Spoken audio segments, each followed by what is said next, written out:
Në një samit të zhvilluar në Sofje të Bullgarisë, Komisionierja për Zgjerim Marta Kos bëri një bilanc të avancimit të negociatave të Shqipërisë për anëtarësimin në Bashkimin Evropian, duke nënvizuar hapjen e grupeve të kapitujve, që është arritje në 5 muaj. Sipas saj, vetëm në këtë periudhë janë hapur më shumë kapituj se në 5 vitet e fundit dhe ky proces ka mundësi të vazhdojë me ritme të shpejta gjatë vitit. Kos ka theksuar gjithashtu se ky avancim është vetëm fillimi dhe se vendet kandidate duhet të tregojnë rezultate në reformat për të vendosur një anëtarësim të suksesshëm.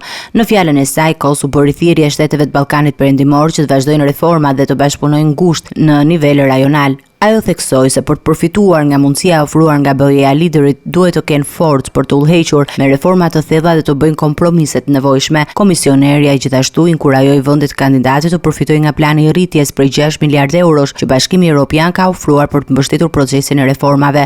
Kos theksoi se avancimi i Shqipërisë dhe vendeve të tjera të Ballkanit Perëndimor në procesin e integrimit ka pasur ndikim të drejtpërdrejtë në forcimin e stabilitetit rajonal. Ajo i cilësoi rëndësinë e bashkëpunimit midis shteteve të rajonit Bashkimit Evropian për të siguruar një zhvillim të qëndrueshëm dhe prosperitet. Komisionerja nënvizoi se kjo është një mundësi për të krijuar një të ardhme më të mirë për qytetarët përmes implementimit të standardeve europiane dhe forcimit të sundimit të ligjit.